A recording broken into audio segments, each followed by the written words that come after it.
one of the most solid, powerful, and fun decks that you can play in this meta. Hello everyone, it's DerekCrazyFace. It's 2 AM, and today I will be showing 2 examples of why this is one of the best decks in the game. Alright, and my first example is a replay I got not too long ago, here against Upsman. And let's see how this goes. You see here, I wasn't able to start off with the Elixir Collector, which is unfortunate, but okay. Baby Dragon is an okay first card too. And here, okay, yeah.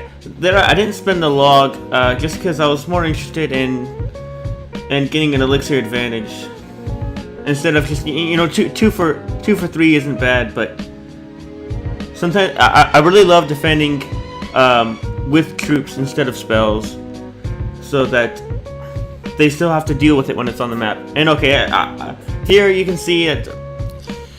Here's a good example of why being up on damage doesn't really mean much whenever using this deck, because with the cards that you have, whenever you're, it makes it very hard to defend. So being up damage, it's almost like it's only temporary. That's why you need to be up Elixir, so that you can use your cards to build up a huge push instead of using them to defend, which they're not as able to do.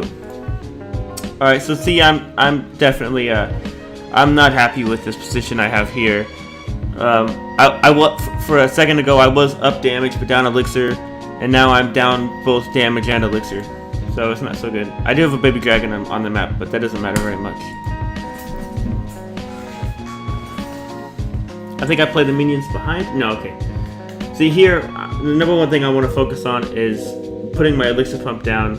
Okay, and even if I have to risk it like this, it's still worth it. And okay, he rockets my pump, which is sad. And now you can see that we have about the same Elixir, and I'm down on damage. So I'm still very unhappy about this position that I'm in right now. I believe I play the Golem here. Okay, I was happy to see that Ice Spirit. And I'm sure he was happy to get the damage off, but I was happy to get the Ice Spirit because I want all the Elixir that I can get. But he's happy because he's using a deck where he cares more about damage than Elixir, so pretty interesting here. And then here, I made an interesting decision. I know he was trying to bait out my log, so I would have to spend troops on the Princess, but I decided just to ignore his Goblin Barrel and then use my log on the Princess. And then here, he plays a really bad Inferno Tower.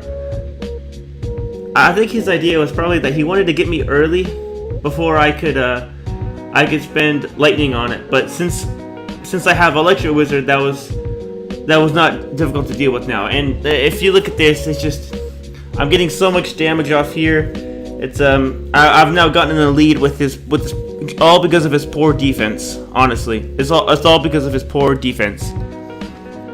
See, I killed the Princess too. You know, I put a Golem in the middle, which could have been risky depending on where he put his Inferno Tower, because it would have been really hard to get enough Elixir in time to lightning it. And here you can see that I'm just completely owning him at this moment here. I just have so much on board. I even predicted the Goblin Gang right there, and see, this is just completely crushing. And yeah, that's GG. Wow. So you can really see the power of this deck, even if they don't do a perfect job defending. Even if you don't have an Elixir advantage, or if it's about the same, or you only have like about a 1 Elixir advantage, which is what happened in my initial push in that game. All it takes is a slight error in defense, and you can really crush them completely if you play it right. Okay. Believe it or not, that's actually not one of the replays that I wanted to show y'all. I messed up, honestly. That was a good replay, though. It happened to be. But the one I wanted to show you, the one that I want us to examine it, was this one here. Which is also good. You can see I'm ready to play my Elixir Pump. And then, okay, I can't quite do that because he's played this. And look at that. Ah! The perfect timing on the Elixir Wizard to get all 3 goblins at the same time. It very rarely happens, and now I'm completely ready to play my Elixir Pump. And here, yeah, I do it. And then I believe I just defend this with skeletons. Yeah, I do. And then I just use the minions for the Hog Rider. I take some damage, but as I said a million times, that's okay. And then there, the baby dragon at the front. That's probably something most players wouldn't do. I mean, I know it's not the best for getting a positive elixir advantage, but it is kind of difficult to defend with the perfect elixir wizard again. It is kind of difficult to defend baby dragon in front of minions that are zapped. I was just trying to get some value out of my minions that otherwise would have just died to the tower. And here I kind of lagged. No, I didn't lag, but I was a bit slow on that, and that wasn't because I'm not comfortable using a mouse. That one was actually because I was debating whether or not I should. But then I figured out, okay, I'm just being dumb, I really should. And then here you can see he sent this in his Hog Rider, and I was just going to defend it with skeletons, which would have been fine, but he zapped them. So I ended up having to sacrifice my tower here. Now this is the moment of truth right here. If I can't get any damage off, or any good damage off with this push right here, then I've pretty much lost. And then Skeleton Army kind of threw me off. I logged it, which that was actually a waste of a log, so... But even with those small missteps, it still looks like I'm going to be able to take down this tower here. So, and I'm still up elixir. And I believe he even zaps here. Yeah, he should have just ignored that. Now I'm an even more of an elixir advantage.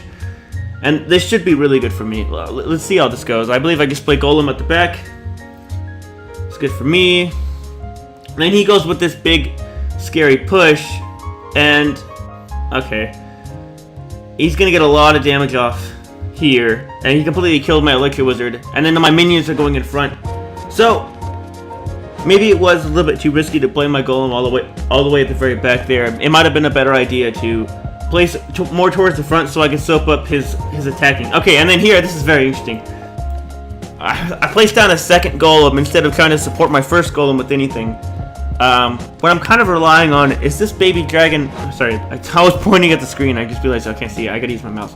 I'm relying on this baby dragon killing this wizard here, so that the wizard doesn't do too much damage. So that helps a lot, you know. And two golems with his deck are very difficult to deal with, especially since he doesn't have any good defenses like Inferno Tower. So let's see how we can defend this. If I don't do a good job on this push, then I'm definitely lost, because 24 seconds left. I have, 428. There, I was fast enough on the log, which is good. I only have 428, damage on my. I have 428 damage on my tower, so I really need for this push to stick, and it does. Luckily, played a baby dragon at the back, and this here it looks like I should be winning because I have more troops on the map, and I'm attacking his king tower, but he defends really well here. And then all of a sudden, I have to kind of go in defense mode a little bit. I play my golem at the very back. I place my minions here to deal with this goblin barrel, and then I was able to defend this hog rider push pretty well, just with these minions and that log, and then those skeletons there. And so I'm doing pretty well. The electric wizard to kill the wizard, and this looks like it might be game over here, just because I have so many troops going down there. And okay, that wizard is frustrating, and man, that the skeleton army can really do well if I, unless I predict it, it can be really difficult to. Just look at that; it just melts my entire push right there. Pretty frustrating. But I have another golem on the map, which is good. I think I lightning here. No, yeah, I do. And then I log this, which may have not been the best idea, but I'm just happy that my golem hit the tower, because that's gonna do so much damage. And I don't. At this point, I don't mind defending. I figured out that I could defend against this hog rider pushes pretty well, even if I'm down elixir, which is pretty rare with this deck to be able to defend when your elixir down. See, I can just, with the way he does his pushes, I can really just defend them very well with log and elixir wizard and minions. And then here, I was able to get 2 hits off with the elixir wizard here, and then now I have 2 baby dragons here, going after the king tower. This might be a bit difficult for him to defend. He needs to play the wizard. He plays it there, but one of my wizards, one of my baby dragons was hitting it, and then look at this, one little skeleton tick, and then that was all she wrote. And there we go. Just log to finish it off. So GG. So that was a pretty intense match. I probably could have played a little bit better on my pushes, but it really shows, like, with this deck, as long as you don't have, as long as you play your Golem at the right time, you know, King Tower versus King Tower game can be pretty good with this deck. Alright, and let's go on to our last replay, which is the last one that I just played right here. Let's see how this is. Alright, in here, I probably play Baby Dragon, yeah, because that's the most comfortable card to play, just because I like the splash damage, and I want to save my Electro Wizard in case he plays something like Balloon. And then here, this is frustrating. The reason why this is frustrating is because he's using, if he's playing Elixir Collector, then I know he's probably using a big push deck like mine, which means that this is almost this Baby Dragon right here is almost a waste for Elixir completely, which is very frustrating because and I don't want to like support it with the Electro Wizard because he's gonna defend with a positive Elixir trade, and then he's gonna come up with a huge Golem push, and I won't be able to defend. So what my decision was just to let the Baby Dragon go, see how he deals with it, and then to play an Elixir Collector of my own. But here, believe it or not, I'm already at a bit of a disadvantage just because of the starting hand that I had.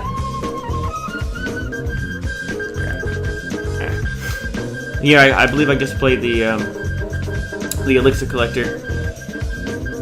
And here, believe it, this is actually a mistake. There's a general rule in Clash Royale that you don't want your Elixir Collectors to be on the same side that you're pushing, or on the same side that you're being attacked.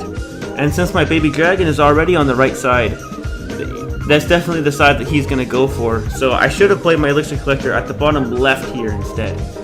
That would have been safer, but it's no big deal. Minions good. If I were playing, I would probably just ignore it, but he probably has. This turned out to be very difficult to deal with. Yeah. This was a pretty bad defense on my part. It would have been okay. You can see why the Elixir Collector right there is a mistake if you're being attacked in that lane, because of stuff like this can happen. I don't know why I didn't think of it.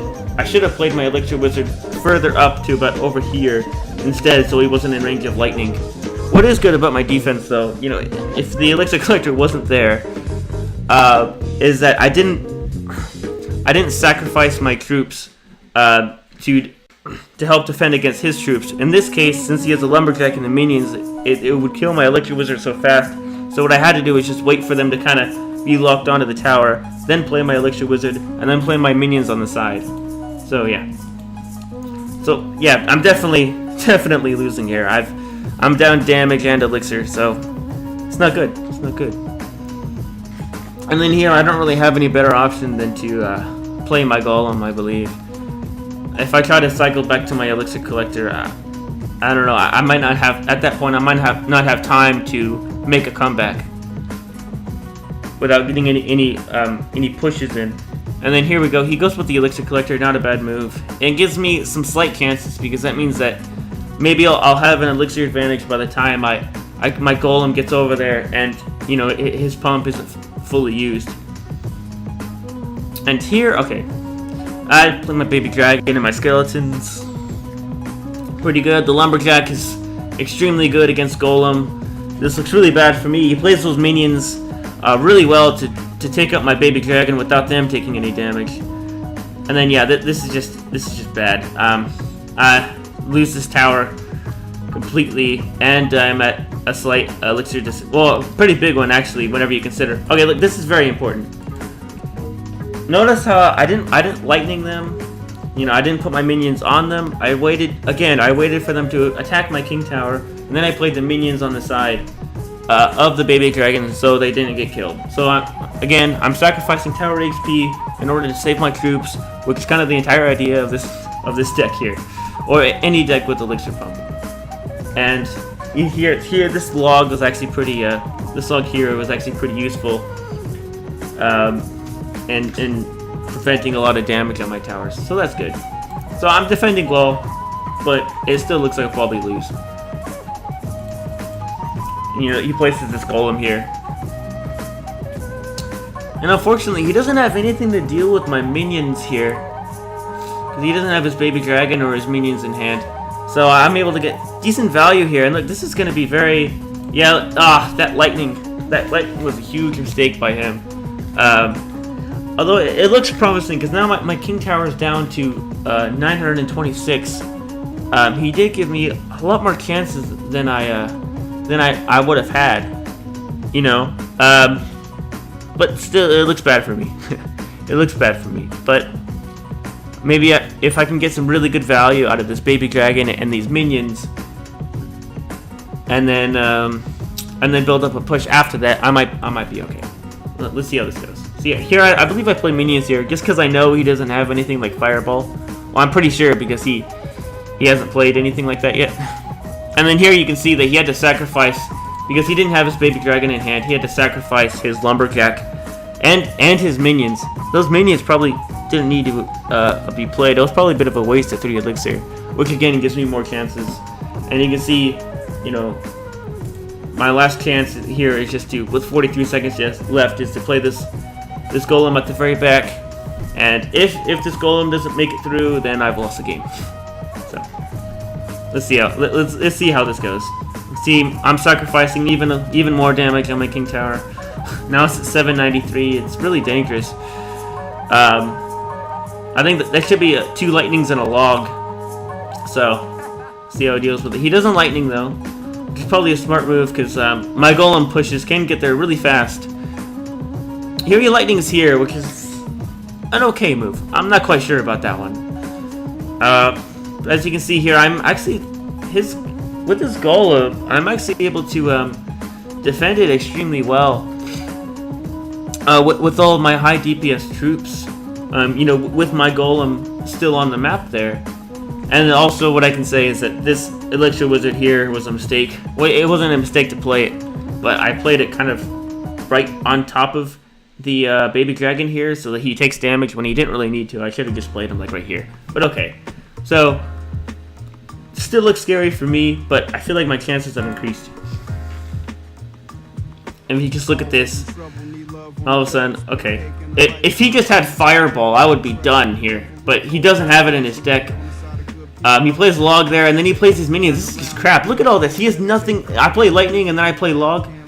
Yeah, he just has nothing, and then just at the very last second, I'm able to get that. I might be able to pull out the W there. That was really amazing. I kind of jumped in my seat whenever I won that one, because for that entire game, you know, from about midway, I thought I was just completely done. I had no chances at all. But it really shows how awesome this deck can be. That, you know, in almost any situation, you always have chances. You know, just sacrifice your tower HP, and then put your golem on the map, and you have chances to win. So yeah, pretty cool stuff. Thank you all for watching. Goodbye.